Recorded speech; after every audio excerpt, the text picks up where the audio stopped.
and this is the Laura Flanders Show, a TV and radio program that shines a light on the solutions of tomorrow today. We report on the people and movements driving systemic change from the worlds of politics, arts, and entrepreneurship. Welcome.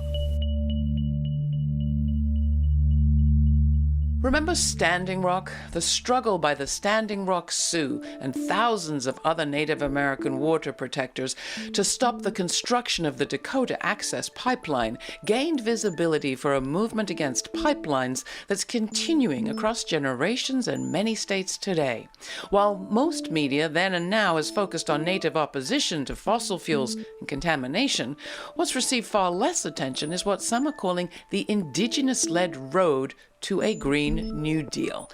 President Biden fulfilled a campaign promise when he reversed Donald Trump on the Keystone XL, but today's guests believe that it's not just a question of this pipeline or that one, but whether we need pipelines at all that's important. This movement, they say, is led by Indigenous people, not just because they've been the first and worst affected by fossil fuel contamination, but also because Indigenous traditions show another way. Today, we're going to get a taste of what is happening at the local, regional, and national level with three guests. Deja Martineau is a water protector and founder of Camp McGeezy in Cloquet, Minnesota. Her prodding in a chance encounter led our second guest, Jason Goward, to leave his job with the Enbridge Corporation, the Canadian company that's right now trying to force a pipeline across Anishinaabe territory. A little bit later, we're going to be hearing from Winona LaDuke of Honor the Earth, a longtime transition leader and a leader of the water protection movement in Minnesota. But first, let me introduce Judith LeBlanc, citizen of the Caddo Tribe of Oklahoma. She directs the Native Organizers Alliance and sits on the board of the NDN Collective. Judith, you have called this moment a magic movement moment. How so? And what excites you about what's happening in Minnesota? The magic movement moments are when all things align and there is a very broad awakening and people take action. And we are in the midst of one that has a very long trajectory. For the past 15 years, Native-led movements opposing fossil fuel extractive destruction of land and water is the norm. Native-led movements are the norm. Drilling in the Arctic, Keystone XL pipeline, fracking in Chaco Canyon, stopping the coal terminal in Puget Sound. Yet every time we enter into one of these new movement moments with Indigenous-led movement building, the media covers it like discovering Plymouth Rock, but not Laura Flanders. I thank you for that. So much. So often when we've experienced these kinds of troubles on our lands, the mainstream media portrays it as that we're victims. But what is new and developing an Indian country that is so beautiful is that we're the source of solutions. Could you tell us a little bit about the camp that you've established and how you're nurturing and developing emergent power to change the conditions in the community in which you live? Because jobs are an issue. How we live, how we take care of one another is an issue. And Puju, Tabiki Gisas Kijikwe, Nandishnakas, Nagachi Wanang, Indunjiba, Megazida Autumn. Hello, everyone. My name is Deja Martineau. I'm a Two-Spirit Indigenous anarchist from the Fond du Lac Reservation. I have 3 beautiful Indigenous daughters and 1 strong son. My activism against the pipeline actually started with forms of mutual aid, forms of loving and supporting the Indigenous community, because that's what we as Indigenous people are meant to do. You know, the village will care for the warriors and the warriors will care for the village. And so Jason has been, actively helping us do that, making sure that people are able to get to ceremony, making sure that people know where to gather these medicines, how to do so, especially when the pandemic hit. I kind of seen a shift during the pandemic. People were back on the lakes, they were offering tobacco, they were gathering their own medicine. When Enbridge started digging, one of the first spots they hit is an area where I had sat in ribbon skirts and braids, learning to reclaim a language that they took from my grandmother. They dug up all the dirt and they dumped it on top of that spot, where I had learned to pray, where I had learned to reconnect and warm my roots that I had lost. And for me, that was the last straw. It was almost as if someone walking into their church and seeing pieces of their grandmother laid on the altar, and we know it was intentional because Enbridge knew how important that spot was to many of us who are trying to decolonize, trying to reclaim everything that they had taken from our grandmothers. And so at that point, I decided that we were going to start a camp.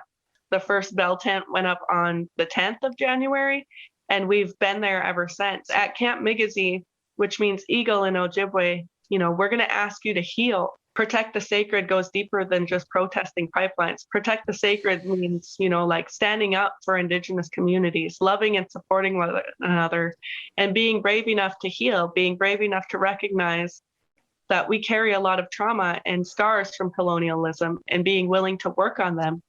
And all of you, if you care to describe for people like me who don't know the land that we're talking about, why it's so precious to you, what it is that you're protecting first and foremost, what do you love about it? Anin ginawendam, wapanang gizgon any Indigenous cause nagatunang and donjaba, migizi and don them.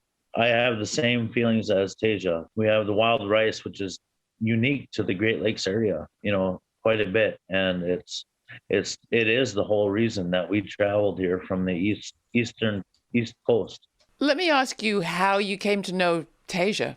She lives 2 miles down the road from me, and I've always known of her actions. But it started out a while ago. She had a group that actually protected and tried to find multiple missing women and children, and the pipeline, she was saying, exploited that. So that's how I came to know her. It was in the murdered and missing Indigenous women movement. Tasia. When I think about, the traditional territories that I'm protecting, I think about all of the ancestors who came before me. I think about those who starved to death in the winter of 1850 so that the treaties that were signed so that people like me could stand here today. I believe, for my children, it's my duty to continue, protecting these lands, to be a good steward of these lands so that my children and my grandchildren and their children after them can continue to hunt these lands, fish these lakes and rice these rivers and, continue to live amongst one another in a good way. You were working for Enbridge when an encounter with her changed the course of your life. Can you talk about what you did, how you felt? Because I think this speaks a lot to how do we talk to people and help them shift their position or make a new decision in their lives. It was heartbreaking because I was kind of in a bind. I have to, send money to my child support to my son who lives like 100 miles away, send birthday gifts and different things like that. And I depended on this temporary job to actually sustain a lot of those resources to my child. But then I realized he's going to want to come back to this reservation. He's going to want to fish these lakes. He's going to want to rice these lakes. He's going to want to hunt here. What do I do if that short-term money for a couple of years is outweighed by the destruction of this pipeline coming directly from corner to corner of our reservation? 2 years of income from when he was a kid compared to 30 years of food and medicine and natural resources, sustainable natural resources that he can gather himself when he gets older. So I had to make the right decision and leave Enbridge. Usually, I could be seen, yelling at pipeline workers, yelling at police. But when I stormed onto that easement and I looked up, the first set of eyes I seen were a familiar pair that, I knew and I loved. And it just broke my heart because, I know Jason. I've seen him about in the community. And I know that he had a good heart. I know that he cares deeply for his community. I've watched him, for years take care of, people who are struggling to get sober, people who are homeless, literally giving them a roof over their head. And I hollered out to him that he didn't need to be afraid of me because he kind of had this look on his face like, oh no, And I told him, I know you're out here for your children. if you need help with your children, I would bring you wild rice. I would bring you venison. When we interacted in that moment, it felt as if time stood still. All of the workers and all of the protesters were just watching. We always talk about sex trafficking when it comes to the pipelines. We talk about how it increases drug and sex trafficking. But a conversation that isn't had enough is labor trafficking and how these companies exploit and target Indigenous people who are living in poverty, who have children that they need to support. And, all of these ways that they get Indigenous people to work for these companies so that they can check it off on a list and say, oh, like, we've consulted with the tribe, we're hiring this many workers. My friend that I know and love was just a number to them. I would love to hear more about how, Tasha and Jason, how you became aware of your ancestral responsibilities. 80% of Native peoples are like me. We walk with a high heel on one foot and a moccasin on the other. And Standing Rock was a huge awakening of our responsibilities, our ancestral responsibilities. Can you describe when you first remember feeling that tie to place, history of place, and future of place? A few years back, I was sitting in a room with my oldest daughter, who at the time was 6 years old. And she turned to me and she said, "Ni mama." And so I listened because that means mother in Ojibwe. And when my daughter speaks Anishinaabe-Moan, it's serious. So I turned her and I said, "What, my girl?" And she said to me, "There's a Standing Rock in Minnesota." And I told her, "No, there's not, sweetheart." I was like, that was a once-in-a-lifetime opportunity that we'll probably only ever see once in our lifespan, of all walks of life coming together to fight for the water, to protect the same cause, And she said to me, she's like, "Well, it needs to be. It's Line3 and it's coming here." And I just looked at her and I was like, "I know." And she said to me, she was like, "Then why are you just sitting here?" And it was from that moment on that I knew I had to do something, and I made that promise to my daughter that I was going to stop Line3. And so from that point on, it was kind of an everyday conversation. She'd bring it up. She'd be like, "Oh, like, what are we doing to stop Line3? How are we?" Like she would check in and check on me, And then at one point, we went with Tanya Abed and Winona to the 1850 Sandy Lake Memorial. And I remember standing there and they held ceremony there to remember all those ancestors, who passed away in that way. And I realized, that, the Indian Wars never ended. Colonization has changed. Now they call it resource extraction. And the practice itself is very colonial, and very violent. And, violence upon the land is also violence upon our women. And so we decided that, it was our job to do something about that. This is the Laura Flanders Show. I'm Laura. My co-host today is Judith LeBlanc, a citizen of the Caddo Tribe of Oklahoma and director of the Native Organizers Alliance. We're talking with two members of the Fond du Lac Band of the Ojibwe Anishinaabe who are working to stop the Line3 pipeline. Tasha Martineau is founder of Camp McGeezy in Cloquet, Minnesota. Jason Goward, a former Enbridge employee, has turned whistleblower and become a water protector. Enbridge is the Canadian company that is right now trying to force a third pipeline through this part of Anishinaabe Treaty territory. We're talking about energetic Indigenous opposition, but also Indigenous energy alternatives today. And you can find more of our coverage of this kind of work, including our special feature on the Standing Rock Uprising and my past interviews with Judith LeBlanc in our archives. That's at our website, lauraflanders.org. That's also where you can sign up for our weekly newsletter to get information on all our streaming events and web exclusives, including my full uncut interviews and commentaries. Coming up, we'll hear firsthand from Jason Goward about Enbridge's practices, its promises, why he went to work there, and why he left.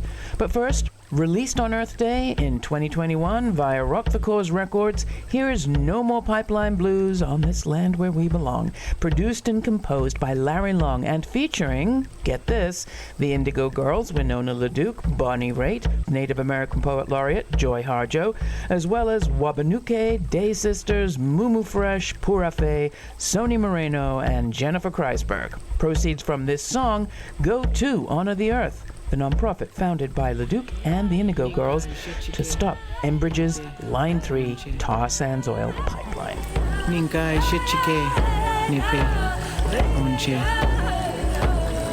This is the same water that was here when dinosaurs were here. There is no new water. This is the only water we will ever know. This is the same water that my great ancestors drank from and harvested our wild rice upon.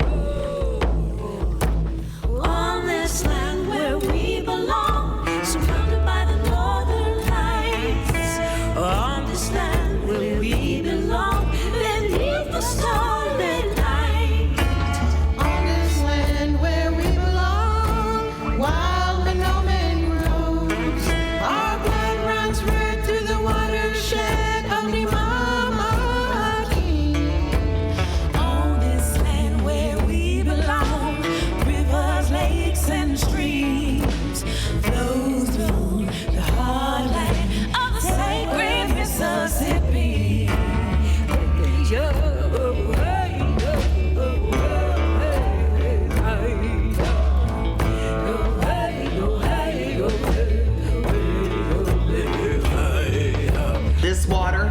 This water is sacred. Water is sacred because without water, there is no life. You cannot drink oil.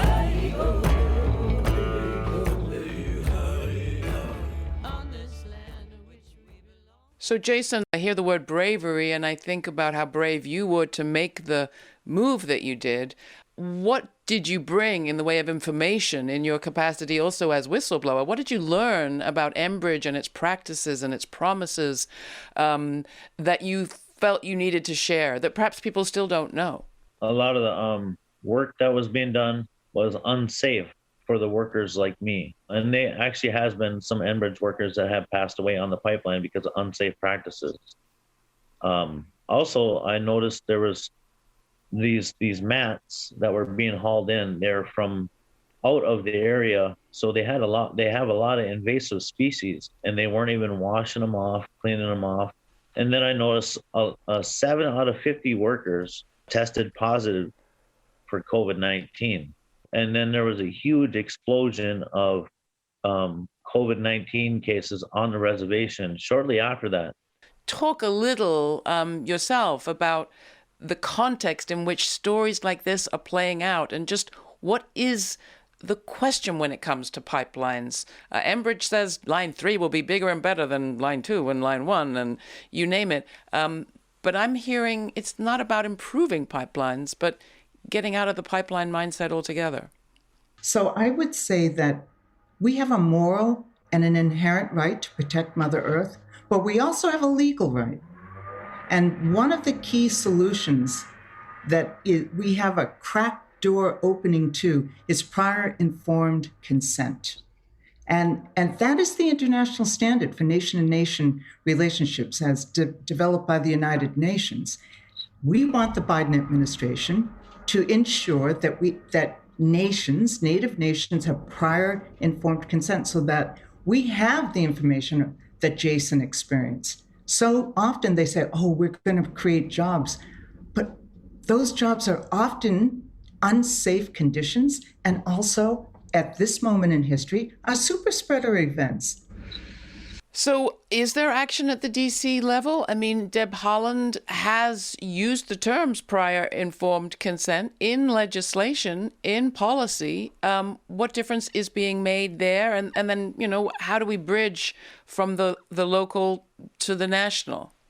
The fact that she was appointed and confirmed as the first Native Secretary of the Department of the Interior is an amazing event. After hundreds of years, there's an Indian person who understands what it is to be a single parent, who understands working with tribes, for tribes, and understands the protection of Mother Earth. But Deb Haaland's appointment is not a destination. It just creates conditions on the ground for us, for Tasha and Jason and others, to organize the movement to ensure that prior informed consent becomes the law of the land. And, we know that energy needs exist, but there are alternatives. And at this point in time, many Indigenous, but also people from the scientific world are saying we have to start building, creating, and using alternative forms of energy now. That's what we need to press the Biden administration on. Yes, stop the pipelines, protect sacred sites and water, but lean into capitalizing and funding alternative forms of energy so that we can totally remove fossil fuel as the source of energy. What would a just transition mean to you, Jason? What would be required? What's involved? And can you see it around you in the sprouting now? Yes, I can see it with hemp plastics rather than fossil fuel plastics. Also see it like more, just the basic 3 R's: reduce, reuse, recycle. Also see it as, utilizing less, having less, minimalizing. We also need people that are radical, that need to just kind of quit their jobs, quit their Enbridge jobs, quit their jobs that are colonial in mindset, Deja, to you, just transition, what would it look like? What does it look like? Can you see it? I believe that, a just transition isn't only about stepping away from fossil fuels. I absolutely love, support, and adore the work that Winona does, and she's a prime example of how do we get there. And, we need strong Indigenous women on the front lines everywhere, every table where decisions are being made. I want a Nokomis or a Ninoshan sitting at that table. We need woman leadership. We need to step away from the toxic patriarchal colonialism that is the now and move towards where our women are leading us. I think the future is Indigenous because from an Indigenous framework, we understand that we are all in relationship to one another, to the natural world. Many people are thinking about that because of COVID. The health of a healthcare worker is as important as my family's healthcare. And I also believe that because we have the understanding of the present is where the past and the future come together.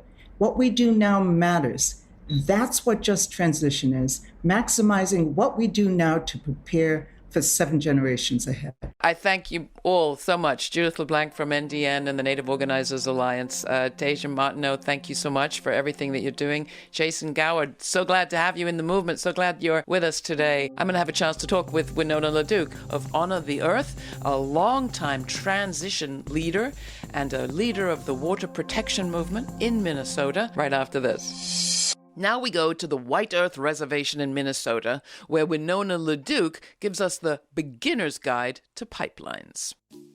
Enbridge is marching ahead on a pipeline that 68,000 people, or 95% of the people of Minnesota, testified against. The 5% that testified were seats filled by Enbridge's staff and employees, right? They bust in people and blocked us to the process. But, everybody knows nobody likes this pipeline, right? And Enbridge has spent hundreds of millions of dollars trying to buy consent. But I'll tell you what, money does not buy you love. Money does not buy you love. And what they are going to face is tens of thousands of people who look like me, and a lot of them older. There was like 8 old ladies from Maine that got arrested last week. They called themselves the Golden Girls. They were 75 years old. When it was 10 below, they arrested 7 people in a piano one day. We're going to keep getting people arrested, and that's a sad thing, that you got to get arrested to protect your water. But you know what? It's water or oil, and I'm going for water. And so these battles that Indigenous people have are battles to protect everything that is our life, everything that is about us. But it's also fundamentally going to save you. That's why you need to be on our side, So, we're here, and we're going to keep fighting, and you should join us. Eighth Fire Solar is producing renewable power that LeDuke believes will help make the people of the White Earth Reservation energy sovereign. We bought this from RIO, Rural Renewable Energy Alliance. The stuff comes in here. There's a lot of cutting. So the solar panel glass is made locally, which is cool. And then it's manufactured here. John is starting to talk to people. John got trained a couple times on solar, both installation and thermal. It takes the sun's energy from the south-facing wall of your home. Just basically takes the sun, the energy that the sun shines on the south-facing wall, and puts it into your home, much like a window would. Yeah, it's a different variety on a different technology, a bit more low-tech, making it more accessible for people, but a lot more reasonable as far as price. The structure in this region, their energy demand is only about 1/3 for electricity and over half for heat, and that's a typical structure in this region. These panels absorb, they have an absorber on the inside, and that collects the heat, and it goes through channels on the inside of aluminum and polyiso, and that kind of directs the heat in an even flow. This glass is smooth on this side and dimpled on the other side, and that refractures the light on the inside, so it absorbs more. They're hot, they're warm, they're good. The Department of Energy estimates that wind power from tribal lands could easily satisfy 30% of U.S. demand, and solar production could generate enough energy to power the country 2 times over. This is Winona LaDuke. Thank you for joining us. We hope to come to you with some frequency to share with you what's going on in the North Country. Let's move on to the next economy. That's one we can all be happy with.